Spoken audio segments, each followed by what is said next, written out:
and welcome. You're tuned into this brand new show called KYC, stands for Know Your Company. And in this fast-paced world of stock markets, investors are bombarded with information daily, but what they often lack is a deep and comprehensive understanding of companies. Now, what KYC does is it gives uh, you know regular investors powerful insights, actionable insights into the fundamentals of single listed NSE companies, one company a day. And that's what we try to bring to you. Now, let's start off with today's company. Today's company is KPI Green. Now, in terms of what the company does, it's, as the name suggests, part of KP Group, and it's the green energy arm of KP Group. It develops solar, wind, and hybrid renewable power facilities. Largely, it does captive solar power as well as IPP. In fact, it does independent power produce. It works as an independent power producer for renewable energy as well as provides services to captive power producers under the Solarism brand. So does a little bit of both. In terms of order book, it's got around a 2.5 gigawatt orders in hand largely, and what you'll see is 52% of the order book is under the IPP segment. The balance is CPP, IPP being independent power producer and CPP being captive power producers. Now, currently 53% of the order book consists of solar orders. Balance are mostly hybrid. And when you're looking at the current outstanding EPC order book, it's roughly 2,500 to 3,000 crore worth of book. That's how it's adding up. Now, there's one order in particular and that we want to talk about. It's the Coal India order that we're going to talk about. It's received around 1,311 crore of order to set up a 300 megawatt ground mounted solar PV plant. Now, the plant is to be located in GIPCL Solar Park in Khavda in Gujarat, and the order includes operation and maintenance services for a period of 5 years. There you go. That's also the O&M part of the contract. What's the FY25 guidance like? What's the management expecting going forward? They're expecting a 60 to 70% top line growth for FY25. They're expecting to maintain a net profit margin of roughly 16 to 18%. And they're expecting the IPP, which is the independent power producer segment, to account for around 33% of future revenues. Profit margins could improve if the mix of IPP projects actually goes up or increases. That's how it's playing out. But I'm going to bring in Mihika very, very quickly. And while we are at it, I want to also quickly highlight some factors that we look at, which are some standard factors which we've ironed out, which we look at in every show of KYC. These are the factors. We'll check the income statement, how healthy the growth is. We look at the balance sheet, whether the balance sheet is tuned well in terms of capex structure. We'll also look at return ratios, how the return ratios are lining up, the cash flows, whether they are on an increasing trend or not, and if not, why so, the shareholding pattern. Thereafter, we look at the street cred, which is what's the kind of stock performance that we've seen all the way up till now. Dividends is something that we generally focus on, but this time around for this one, given the kind of growth trajectory, we'll look at the valuation picture and we'll also look at street coverage. Now, let me quickly take it across to Mihika to start off on the income statement. Thanks, Mihika, for joining us. Break this down for us. How has revenue profit grown for this company? It's been significant in H125 itself and in FY24 itself. You know, if you see the 3-year CAGR now, in FY24, revenue stood at around 1,000 crores, and that's an 111% compounded annual growth rate over the past 3 years. Same thing with EBITDA, 417 crores in FY24, a 96% 3-year CAGR, and net profit at 161 crores, which is a 93% CAGR. Even if you see the H1 FY25 results, results. It's been a strong set of numbers. So it's a thumbs up on this parameter. In terms of the balance sheet, well, Harsh, how does the balance sheet looking like? Yeah, interesting one, right, Mihika? You've seen an equity raise, which has obviously aided the numbers on the equity side of things. And you'll see how the total equity has gone up from Q1 to Q2. What has that led to? Look at the total debt. The debt number has come off substantially, and therefore the debt to equity has improved quite dramatically over the last 3 to 4 months, which is painting a good picture for the full year FY25 already. But what plans do they have going forward? The free cash flow will likely continue to get better, and therefore where do they invest the money as well is going to be critical. But the balance sheet as it looks now, the revised one at the end of Q2 FY25, looks very, very healthy. A clear thumbs up on that count, Mika. Yes, it does. And, it's a clear thumbs up for the return ratios as well. We have your return on equity as well as the return on capital employed. You've seen the return on equity. 2021 was 20%.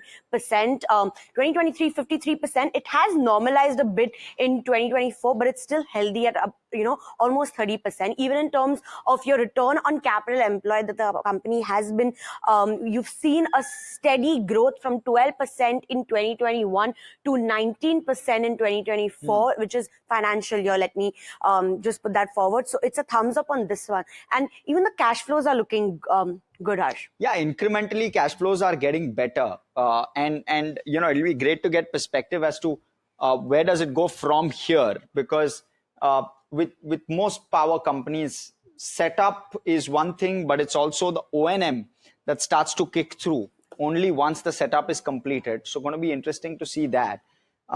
The other piece though is shareholding, right, Mihika? Promoter shareholding, always having good skin in the game, is always more appreciated. Yeah. And in that sense, if we can pull up the shareholding pattern as well, the shareholding reflects that while the promoter holding has fallen, but that's because of the fresh issue of shares. And therefore, you're seeing that fall in promoter holding. But outside of that, nearly a 50% promoter holding in a company which does a large amount of capex, certainly healthy. And part of KP Group as well. And you can see the interest as well, because when the fresh issue happened, you can see your foreign investors as well as domestic investors increasing their stake, which is thumbs up in terms of, who is looking at the company as well. Yeah, that's a very interesting thing. Yes, that's right. And in terms of street care also, in terms of stock performance, has done fairly good itself. In the 5-year time periods, up 803%. That's a 9 times growth. And even in the terms of your 1-year performance, the stock is up 78%. So that's a thumbs up on that account, but it's valuations where, the stock has gained so much. Current valuation stands at 56. This is the price to earnings ratio, which is, it's at a multi-year high, even higher than the 5-year historic average of 46. But that's how the stock has moved. So it's a thumbs down on terms of from valuation standpoint. No direct peers, so it's also hard to, compare in terms of how it stands on industry levels. But lastly, Harsh, it's the consensus ratings in terms of, who's covering the stock. Yeah, far and few in that sense. I'm not sure if that's a thumbs down or should that be a neutral, but technically speaking, no analyst coverage on the counter. That's what it essentially says. One brokerage with a buy call, 1,099 being the target price. So far and few on that sense. But is that the best way to judge? Well, not really. We can have or get better perspective from the management. But let's move on to our SWOT analysis, right, on this count. Let's look at some of the strengths and weaknesses. Mihika, let's start with that. So in terms of strengths, we have a strong order book that gives the company strong revenue visibility over the next few months. It also has diversified revenue streams in terms of your IPP segment, your CPP segment. It also has an EPC component. In this, in terms of weakness, yes, it does have exposure to commodity prices in terms of certain key raw materials, and the high stock valuations do stand as somewhat as a weakness. But in terms of opportunities, Harsh, it's a booming sector. Absolutely. Power has been in play since the last couple of years. The kind of move we've seen in some of these power players has been strong. So demand, not a concern at all. The government's focus on renewable has been extremely sharp, and that will likely only aid the company going forward, given its strong focus with regard to renewable. Now, in terms of how the global setup is for a renewable energy company as well. Emerging markets, everyone wants renewable energy solutions, and therefore well placed in that sense. From a supply perspective is where the challenge is. The demand is not at all currently in question, and we'll try to get more insights on that, the size of the opportunity. In terms of threats, high competition in the IPP space. You've got several players. Some have rebooted in a certain sense over the last 2 to 3 years, and therefore that is one thing that we'll have to keep in mind when analyzing this one. Also, policy and regulatory changes. The changes are happening at a fast pace, and in that sense, one would really need to be on the ball when it comes to regulations. So let's now quickly look at the ratings on this one. We give it a 6 on 8 on our ratings list, with only a couple of misses. One on the consensus analysts tracking the stock, and the other one is with regard to valuations, where obviously valuations have moved up very, very quickly. But let's quickly have the management on board, and it's great to have you in the studio. We have Dr. Faruk G. Patel, who is the Chairman and Managing Director at KP Group, to talk to us. So firstly, welcome. Thank you so much for joining us, sir. Thank you. Thank you very much, and very good morning to you. Right. So I want to start off with the size of the opportunity available and how well placed you are in making the most of it. Just give our viewers perspective on that. See, one thing is very clear in the KPI, that the business is good, the orders is good, and of course, as you have assumed, that this time also the revenue and bottom line both will be covered very well by the team. So you can say we have a very good order book. We have in place every order, work in progress. So we will get the 2025 in a good and at the same trajectory till 2030. As we have said, we are growing on a pace what we had before.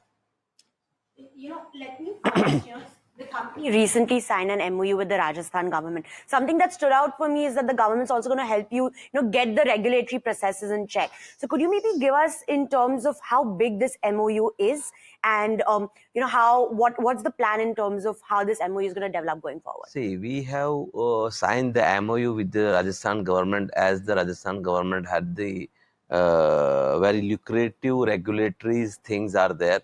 And in very near future, KP will be participate in the execution mode also over there. And we are trying to achieve our goal by 2030, 10 gigawatt from the Rajasthan. Also, we will do some contribution in their by this MOU, which we will get help from the government. What we are seeking, and we will do it nicely. The numbers, you can say, every year we are going with the 50 to 60% CAGR.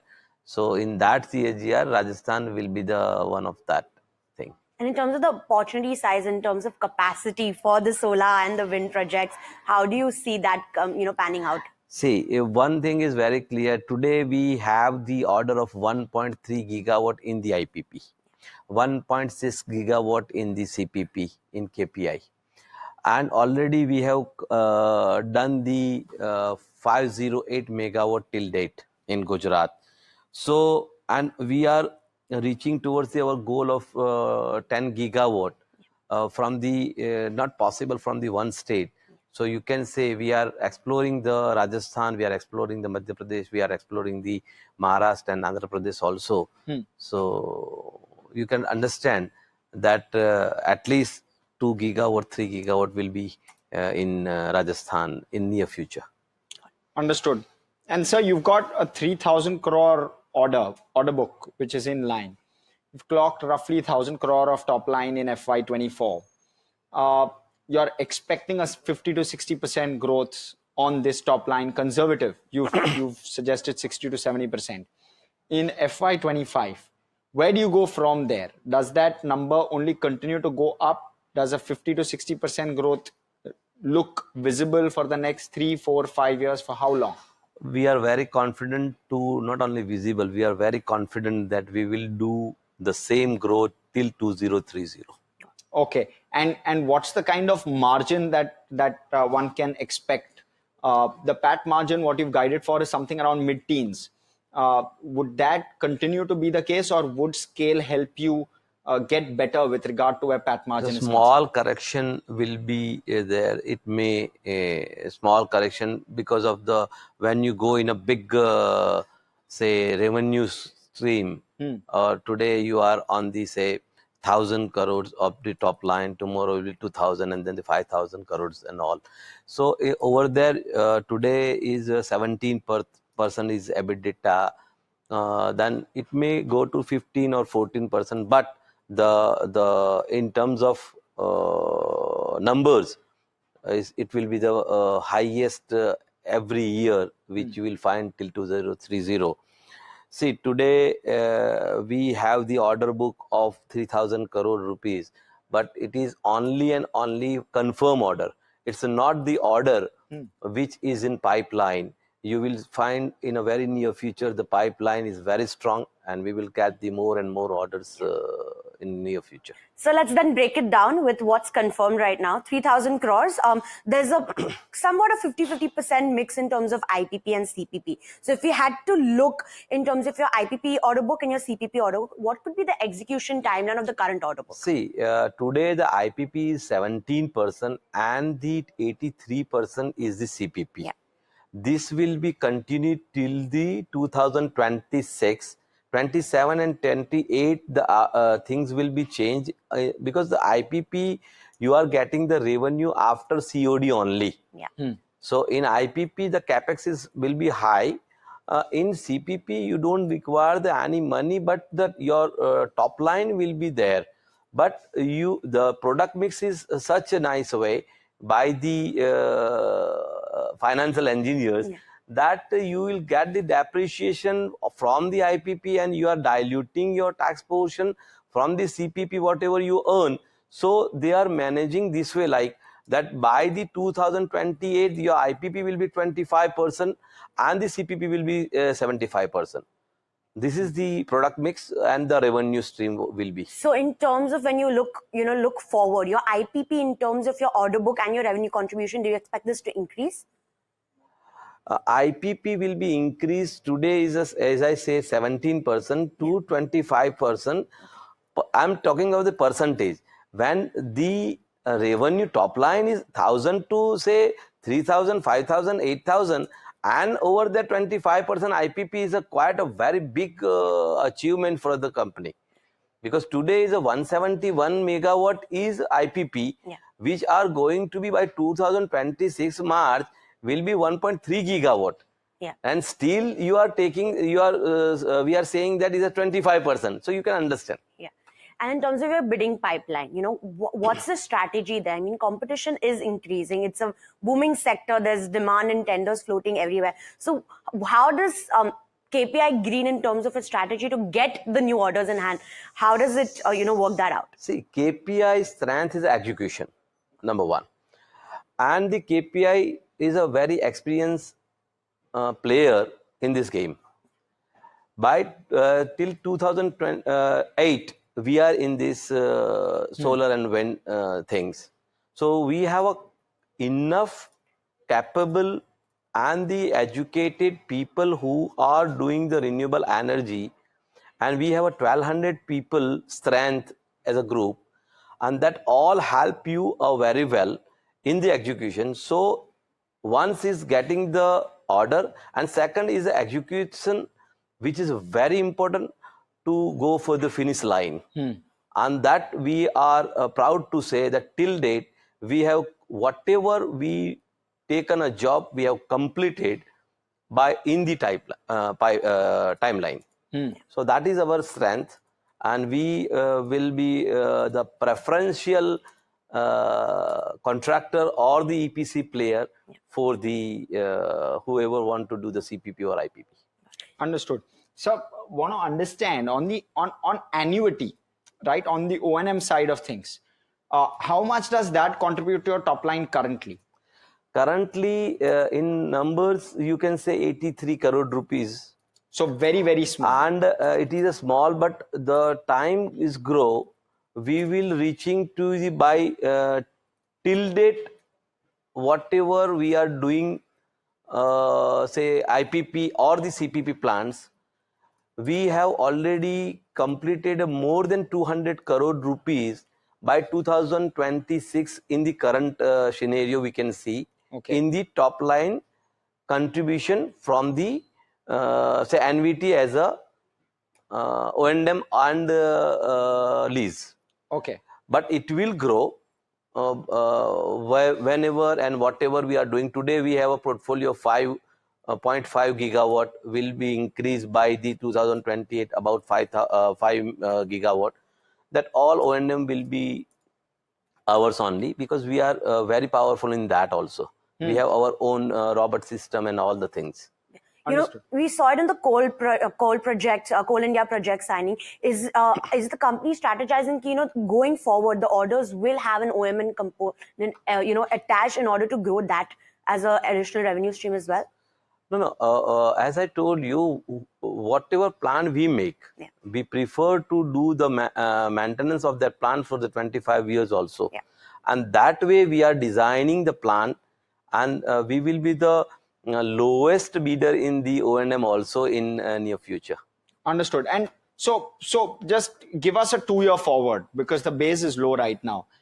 Say your top line is roughly 3,000 crore 2 years from now, just rough math. Where would O&M, therefore, what component of that revenue will be O&M? I told you that as you continue to execute. As I told you, this is 83 crore rupees almost currently. Right.